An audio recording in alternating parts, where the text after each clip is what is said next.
Welcome to another segment of PPOA On Point. My name is Brian Moriguchi. I'm the president of the Professional Peace Officers Association.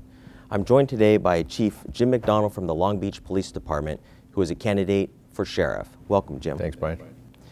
This segment, we're going to concentrate on personnel issues and ask Jim what his vision is of the Sheriff's Department. Let me first start with campaign contributions, because that was a very sore subject for many, many years on the department. We called it pay to play, but it was widely known in the department that you had to give a campaign contribution to a department executive who was running for office outside of the Sheriff's Department in order to be considered for a promotion. And that's why it was called pay to play. What are your thoughts about campaign contributions from within the organization? The pay to play thing is clearly corruption. My own personal feeling is that it's not appropriate to take campaign contributions from somebody that you're supervising or somebody within the entity that you're managing. My practice has been, during this campaign, I have not taken campaign contributions from either employees of the LA County Sheriff's Department or the Long Beach Police Department. And I just believe that there's no appearance of impropriety if you do it that way, as well as the fact that I don't feel like anybody feels they're owed anything, or I owe them anything or they owe me anything. It's if somebody wants to vote for me because they believe that I'm the candidate that will do the best job, then I certainly appreciate that. But I don't want anybody financially supporting me that's going to be working with me. Let me talk about promotional exams, because that's another big area for our membership. Again, it went to campaign contributions, but it went beyond that. It was basically a clique of people. We even had one instance, your opponent, by the way, Paul Tanaka, allegedly had tried to influence the captain of personnel and told the captain to change scores of some of his friends in order for him to be able to promote them because they didn't score high enough. This captain refused to do it and was subsequently transferred out of that unit and given another assignment. How do we control, or how would you control that type of corruption? Because it didn't have to be Paul Tanaka, it could have been anybody else trying to have that influence to help their friends get promoted.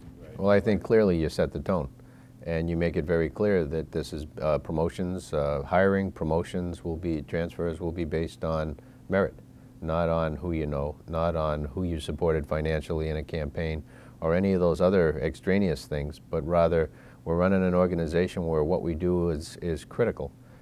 And we can't have the distraction of having somebody in a role that they didn't qualify to be in, that they're in a position where they don't have the credibility to be in that position. We erode the credibility right to the top of the organization when we allow that to go on. So I think clearly by setting the tone and not tolerating those kind of things, we'll see a change in the way the organization is viewed, the way, the level of credibility within the organization for people who have achieved that rank or that transfer, or were brought on the job in the first place. So it's something that is relatively easy to deal with.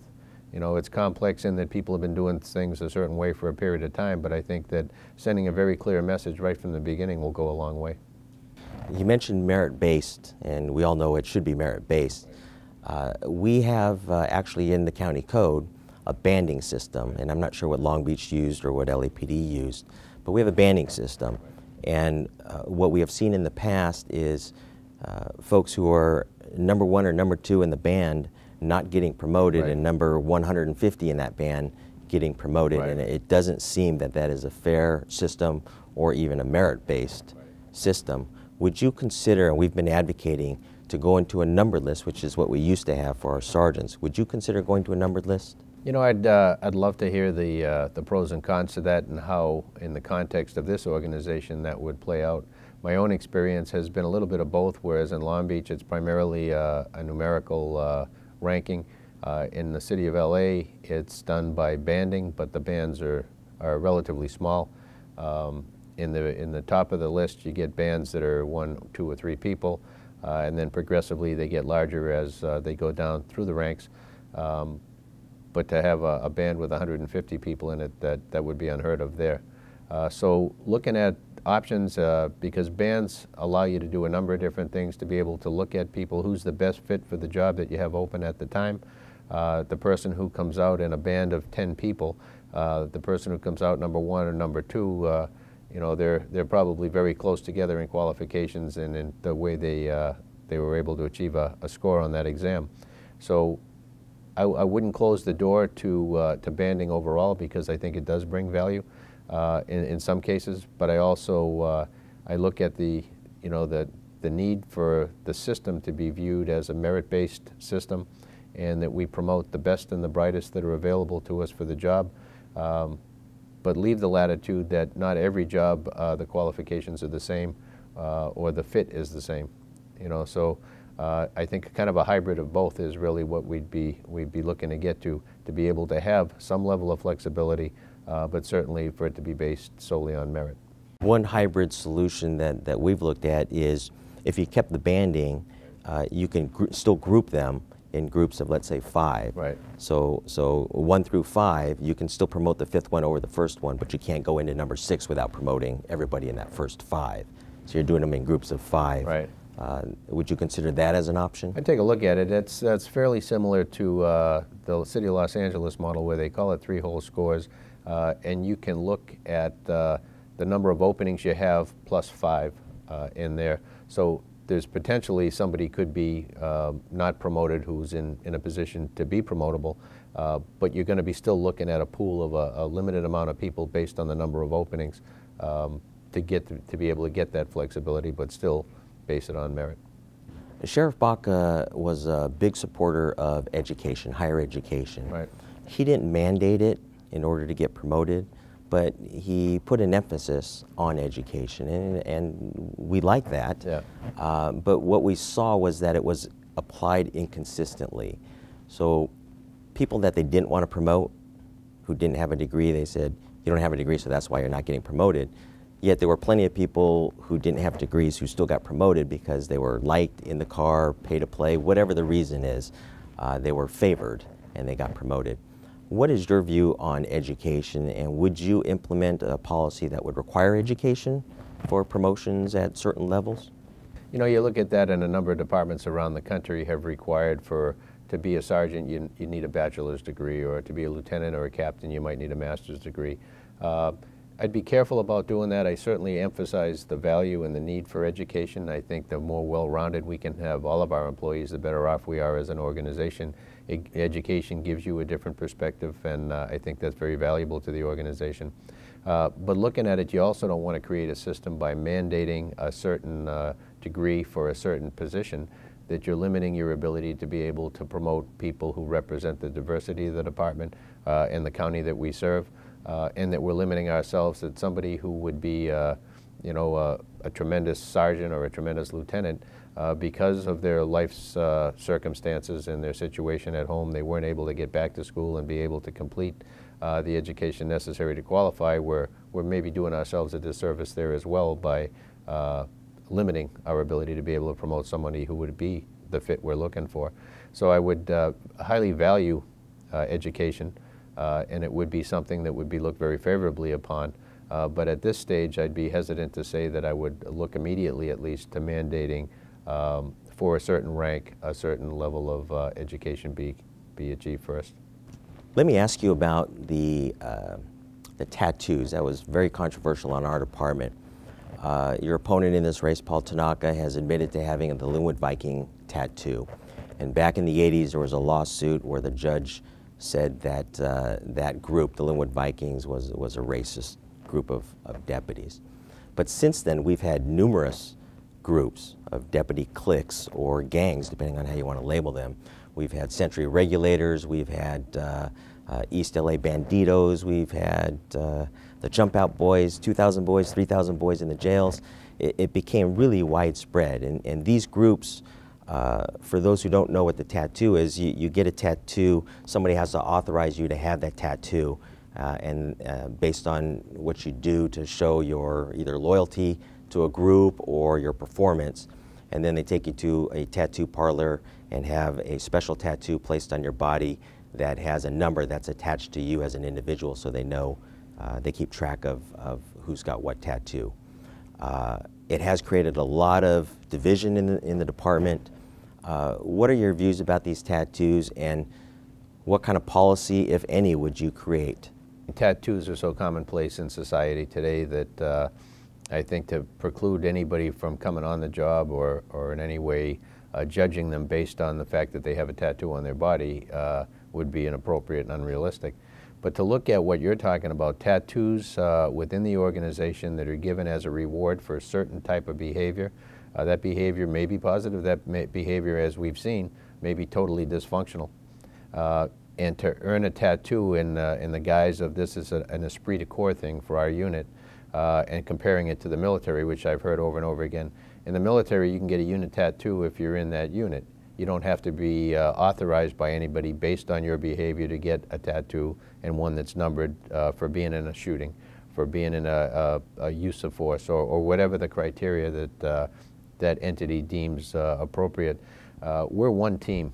We're focused on working together. Everybody's part of that team.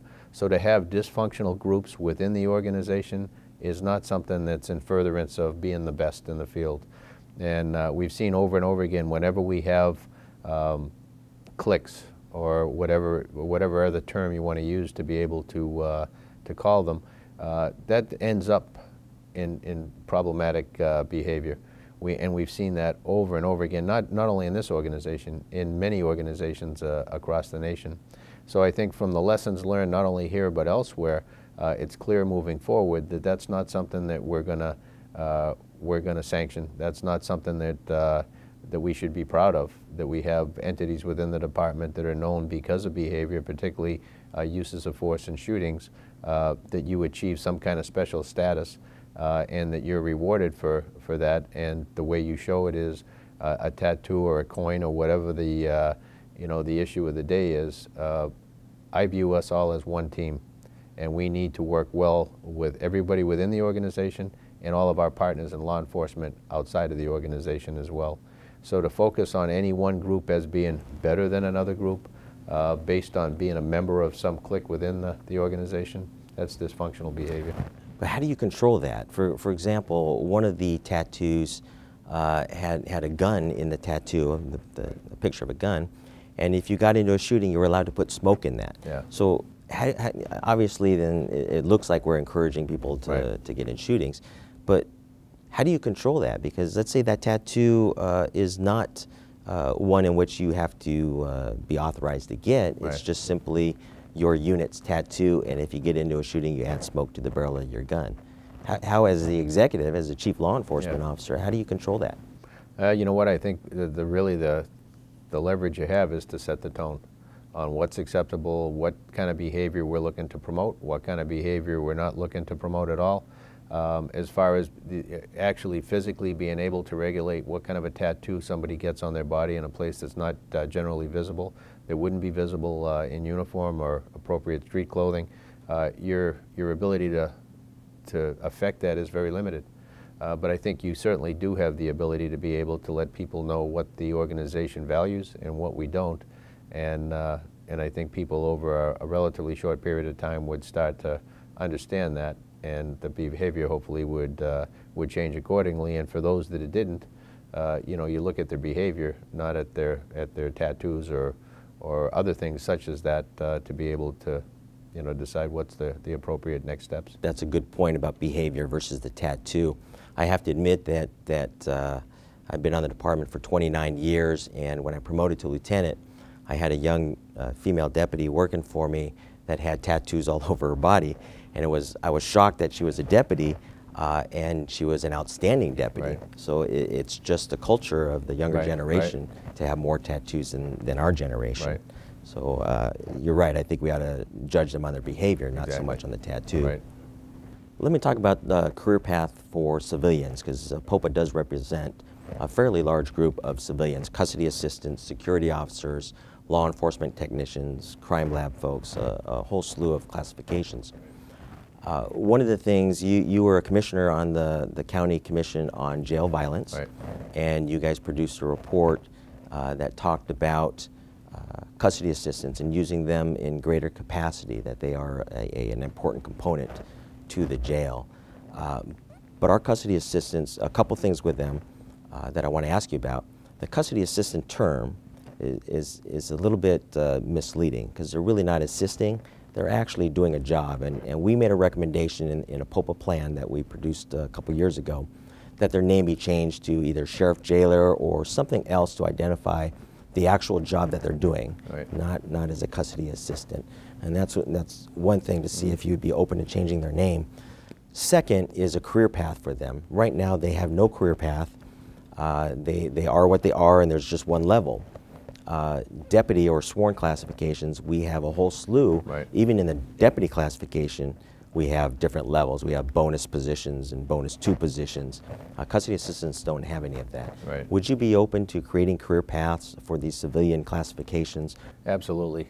You look at whether it's professional staff, whether it's sworn, you know, anybody in any working environment needs to have the ability to see that for working hard, for good behavior, for good performance, there's going to be some kind of a reward down the road. To have a career path, to be able to focus on the future and to work hard to be able to achieve goals that you set for yourself or that the organization sets for you, I think is important to maintaining good morale, to be maintaining a workplace that people are looking constantly to improve, to make better working conditions for those in the environment and to better serve the people that we're serving, depending on the capacity we're working in. So I see that as an opportunity as part of good management. And certainly the name issue, it's important that it reflect the job that's being done. I had not heard that before I read that report about the custody assistant issue, but I certainly see it, and I'd be open to sitting down and talking about that and seeing what is appropriate. Even though we had a code of ethics, we've seen a deterioration within the department, and it has led to litigation, some of it having to do with use of force, but also employee against employee, supervisor against subordinate, that has led to millions of dollars being paid out in litigation unnecessarily. What would you do to try and fix that problem within our department, holding managers accountable for their conduct? Yeah, I think so much of any issue that we see that arises, whether it's a use of force, whether it's interpersonal conflict within the work environment, if you have effective management, effective supervision, and things aren't being tolerated that shouldn't, that supervisors are doing their job and confronting people about their behavior when it's appropriate to do so, and counseling when they can, before it has to rise to the level of a complaint in any fashion. As long as we continue to make mid-course corrections, then oftentimes we'll be able to steer people away from litigation and complaints and a problem in the workplace. We all want to come to work in a place that we feel productive, we feel valued, and if behavior is allowed to go on that doesn't support that, then we're not doing our job as supervisors, as managers, or as executive leadership within the organization.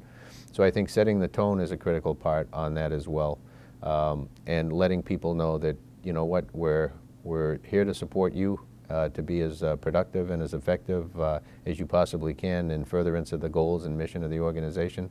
And if there's something getting in the way of that, we need to know. And we need to know immediately before it becomes a situation where the person who feels they need to make a statement by way of a complaint, by way of a lawsuit or other means.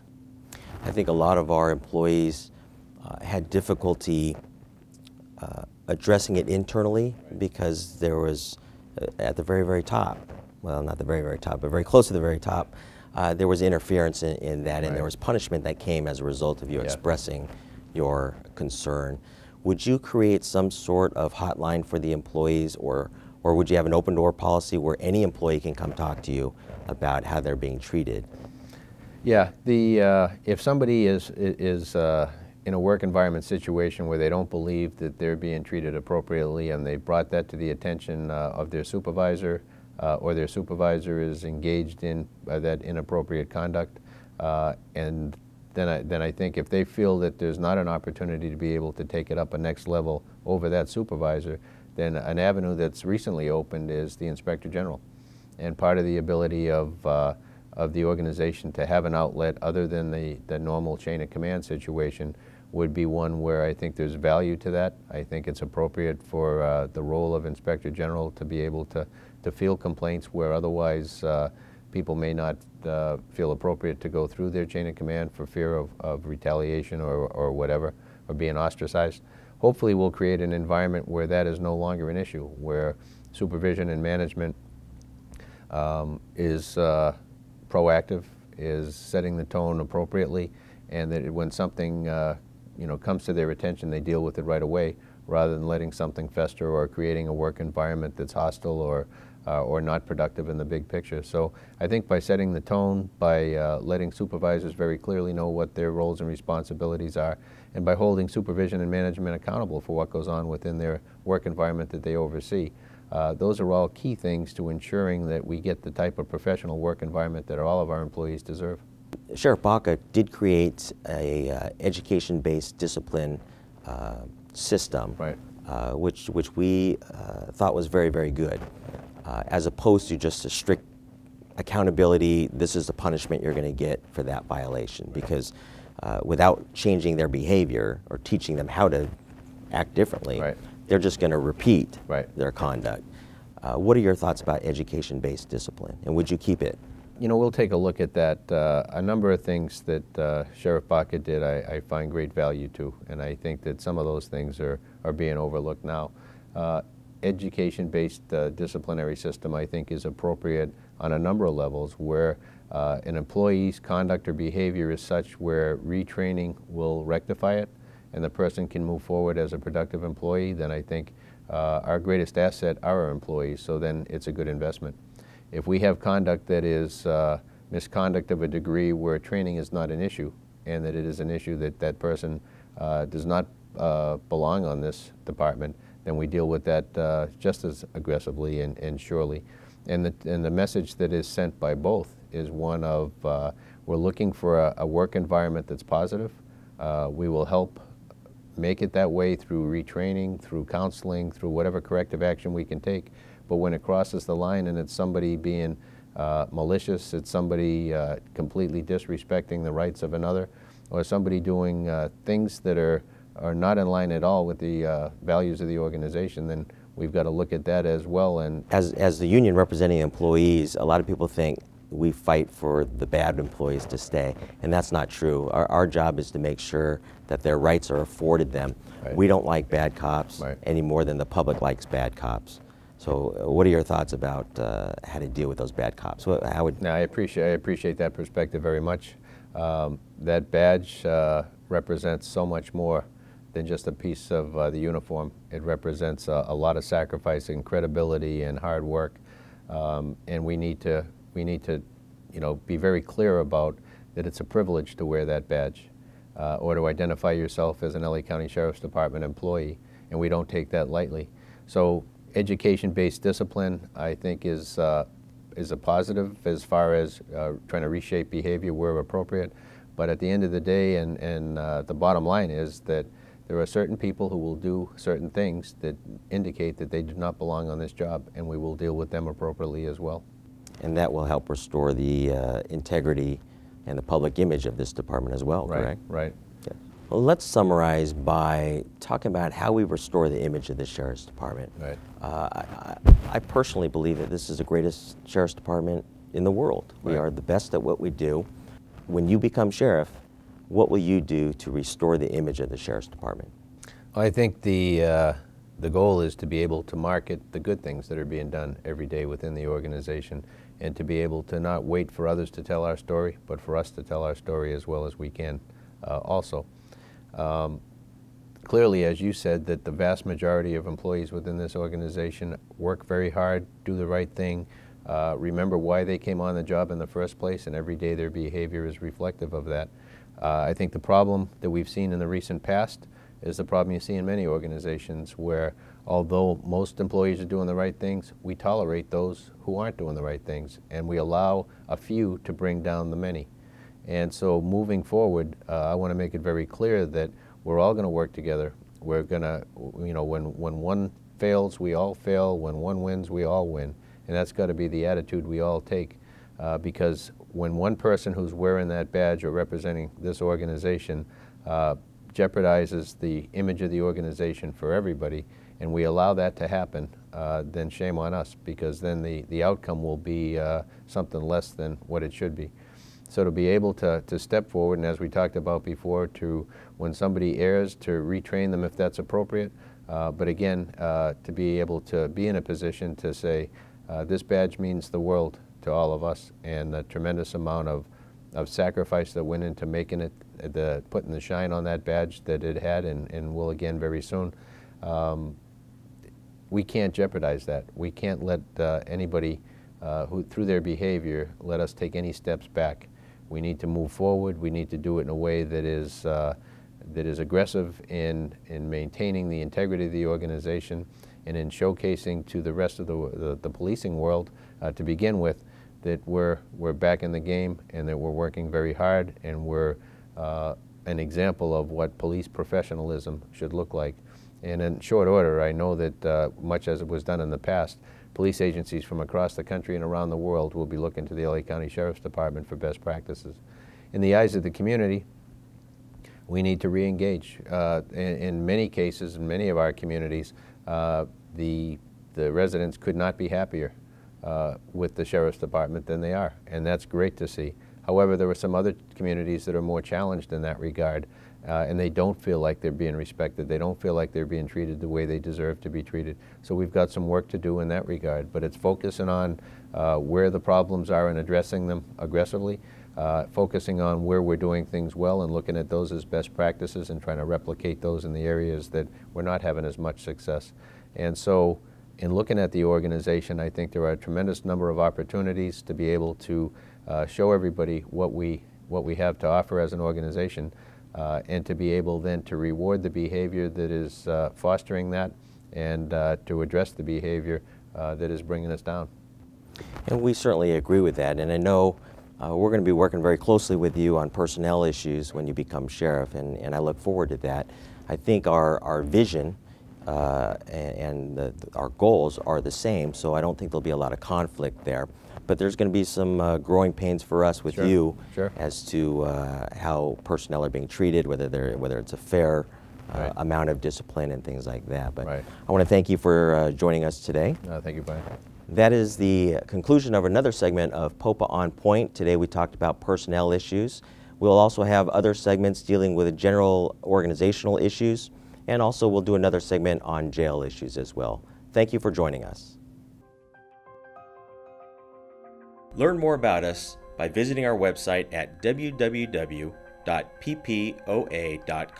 You can contact us via email at info@ppoa.com or by phone 323-261-3010. You can also connect with us through our Facebook page by searching LA County PPOA or follow us on Twitter @LAPPOA.